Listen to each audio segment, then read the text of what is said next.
नमस्कार, आचरण के साथ मैं हूं टीएन मनीष।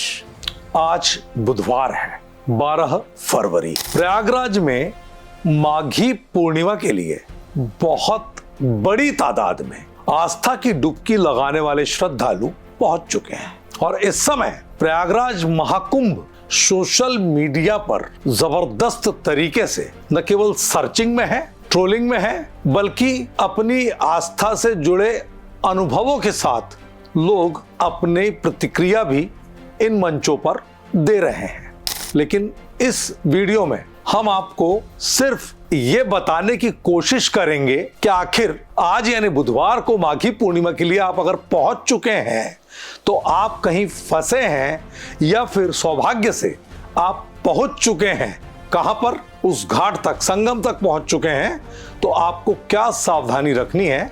क्योंकि ये कहा जाता है कि हादसे बिन बुलाए आते हैं और सबक दे करके जाते हैं। तो क्या पिछले हादसे से महाकुंभ को लेकर योगी सरकार ने और उनके प्रशासन ने सबक लिया है?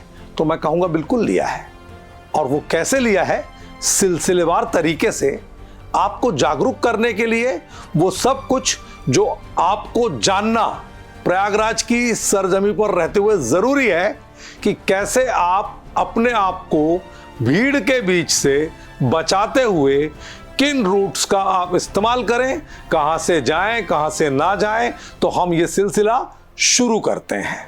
तो आपको बता दूं कि महाकुंभ में माघी पूर्णिमा से पहले ही भारी भीड़ प्रयागराज की ओर पहुंच चुकी है, जिससे पूरे प्रयागराज की जो व्यवस्था है वो चरमरा गई है। और पुलिस प्रशासन ने भीड़ को देखते हुए बहुत व्यापक पैमाने पर तैयारी कर ली है।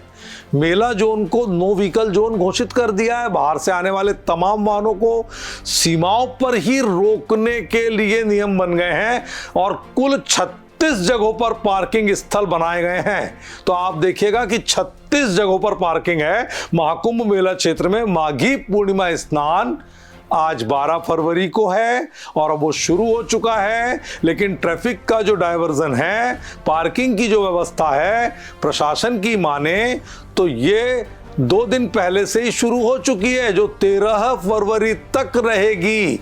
और इसमें जो अस्पतालों के वाहन है, चिकित्सा के वाहन है, उनकी एंट्री पर भी रोक है। श्रद्धालु अपने वाहनों को 36 पार्किंग स्थलों पर ही खड़ा कर सकेंगे, जिसके बाद यात्री पुराने जीटी मार्ग से मेला क्षेत्र में प्रवेश करेंगे।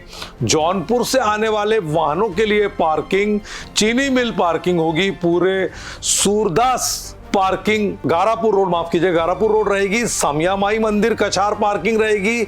बद्रा सोनोटी रहीमापुर मार्ग उत्तरी दक्षिणी पार्किंग में पार्क कराया जाएगा। वाराणसी से आने वाले वाहनों को महुआ बाग थाना झूसी पार्किंग यानी अखाड़ा पार्किंग जिसको कहते हैं वहां पर, Saraswati parking Jhusi railway station, Nageshwar Mandir parking, Gyan Ganga Ghat, Chhatnag parking, Shiv Mandir, Ustapur Mahmudabad parking में पार्क कराएंगे। ये लोग छतनाग मार्ग से मेला क्षेत्र में ही प्रवेश कर सकते हैं। मिर्जापुर से आने वाले वाहनों को देवरख उपराहर पार्किंग उत्तरी दक्षिणी इलाके में करनी होगी। टेंट सिटी पार्किंग जो है मदनुआ, मवैया, देवरख, ओमैक्स सिटी पार्किंग होगी। एक पार्किंग गजिया पार्किंग उत्तरी दक्षिणी में होगी। मिर्जापुर से आने वाले जो वाहन है अपने वाहनों को खड़ा करके पैदल अरेल बांध रोड से मेला क्षेत्र में जाएंगे। जबकि रीवा बांधा चित्रकूट से आने वाले वाहनों को नवप्रयाग पार्किंग, पूर्वी पश्चिमी विस्तार, एग्रीकल्चर इंस्टीट्यूट पार्किंग, यमुना पट्टी, महेबा पूरब पश्चिम पार्किंग, मीरखपुर कछार पार्किंग में पार्क होना होगा। ये श्रद्धालु वाहन पार्किंग में लगाकर पैदल ओल्ड रीवा मार्ग से न्यू रीवा मार्ग हो करके अरेल बांध की तरफ से मेला क्षेत्र में प्रवेश करेंगे। कानपुर कौशाम्बी की तरफ से जो वाहन आ रहे हैं आपको बता दें कि वो Kali extension plot number 17 parking, Allahabad degree college मैदान पार्किंग और इसके अलावा दधिकांदो मैदान पार्किंग में पार्क करेंगे। ये लोग अपने वाहन खड़ा करके जीटी जवाहर चौराहा होते हुए काली मार्ग से मेला क्षेत्र में प्रवेश करेंगे। ऐसे ही आपको बता दें कि लखनऊ प्रतापगढ़ से आने वाले जितने वाहन हैं उनको गंगेश्वर महादेव कछार पार्किंग, नाग वासुकी पार्किंग, बख्शी बांध कछार पार्किंग, बड़ा बागड़ा पार्किंग में खड़ा करना होगा। IERT पार्किंग, उत्तरी दक्षिणी पार्किंग में लोगों को पार्क करना पड़ेगा अपने वाहन, और ये यात्री पैदल चल करके निवास मार्ग क्षेत्र से मेला क्षेत्र में प्रवेश करेंगे। इसी तरह अयोध्या प्रतापगढ़ से जो आ रहे हैं वाहन उनको शिव बाबा पार्किंग में रोक दिया जाएगा, जिसके बाद श्रद्धालु संगम लोअर मार्ग से पैदल मेला क्षेत्र में दाखिल होंगे।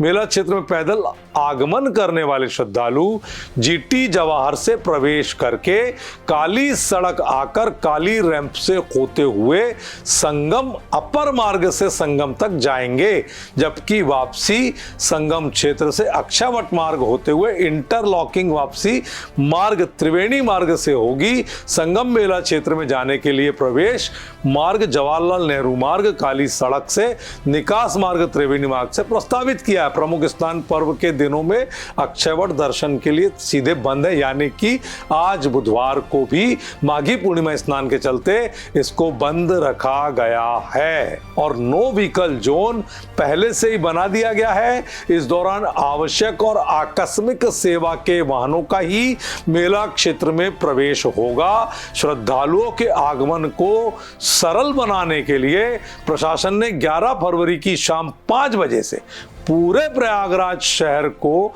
नो व्हीकल जोन घोषित कर दिया है। श्रद्धालुओं की सुरक्षा निकासी तय करने के लिए खास ट्रैफिक प्लान बन गया है और योगी आदित्यनाथ जी मुख्यमंत्री स्वयं इस पूरे मामले की मॉनिटरिंग कर रहे हैं और लगातार पल पल की जानकारी ले रहे हैं। लेकिन माघी पूर्णिमा का जो उत्साह है वो देखते ही बनता है। आप देख सकते हैं कि किस तरह से श्रद्धालु वहां पर पहुंचे हैं और लगातार वो तमाम बाधाओं को पार करके भी इस पूरे आयोजन में, जो कि 144 साल बाद मौका मिला है, उसका पूरी तरह से धार्मिक लाभ आस्था की डुबकी लगाकर लेना चाहते हैं। एक दुर्घटना हुई, उससे कितना सबक लिया गया, ये अब धीरे धीरे आज का जो स्नान है वो बढ़ेगा, उसके साथ पता चलेगा। लेकिन खास बात यह है कि VVIP मूवमेंट के साथ भी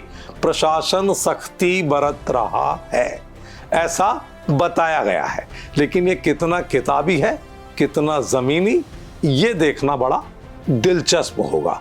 तो फिलहाल ये जानकारी आप सभी को देने के पीछे आचरण का मकसद कि आप किसी भी तरह की ऐसी आपदा में ना फंसें, विपदा में ना फंसें, संकट में ना फंसें और सीधे तौर पर आप अपनी आस्था की डुबकी लगाकर सरकारी नियमों का पालन करते हुए, प्रशासन को सहयोग करते हुए, मेले में हुए हादसे को ध्यान रखते हुए, उससे सबक लेते हुए 144 साल के बाद आए इस अवसर का पूरा लाभ लीजिएगा। हम सभी ऐसी कामना करते हैं और मैं अपनी बात को यहीं पर विराम देता हूं। ऐसे ही ताज़ा तरीन जानकारी भरे वीडियो के लिए आप हमें लाइक, शेयर, सब्सक्राइब जरूर करिए और बने रहिए आचरण के साथ। नमस्कार।